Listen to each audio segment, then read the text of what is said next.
বিসমিল্লাহির রহমানির রহিম।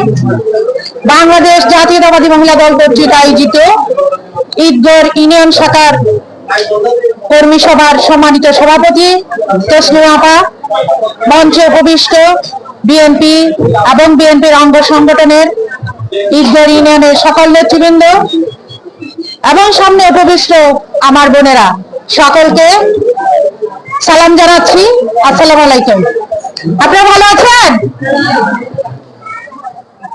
মনে হচ্ছে না আপনারা ভালো আছেন, কিন্তু আওয়াজ উঠতেছে না ভালো আছেন বলে। হ্যাঁ আপা, আজকে আমরা এখানে সমবেত হয়েছি আমাদের প্রিয় নেতা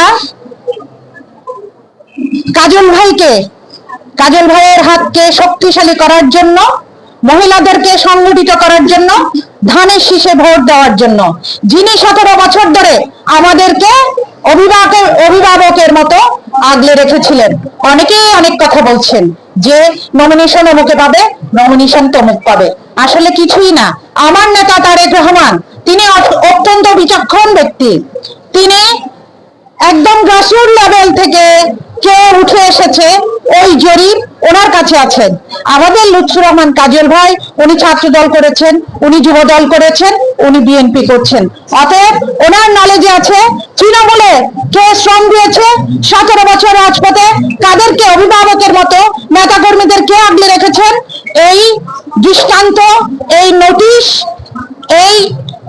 এই বিষয়টা তার নলেজে আছে।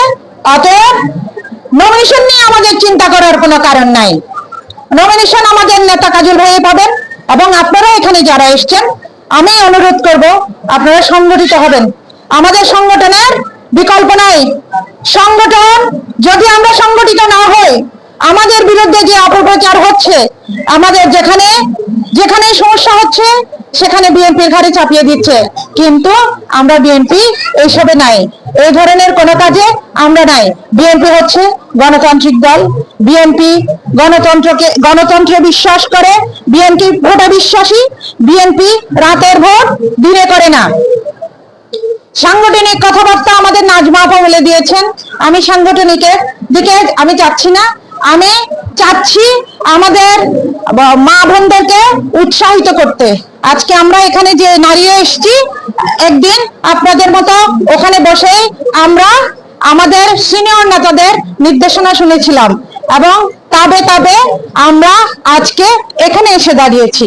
ঠিক তেমনি আপনারাও একদিন ধাপে ধাপে আপনারা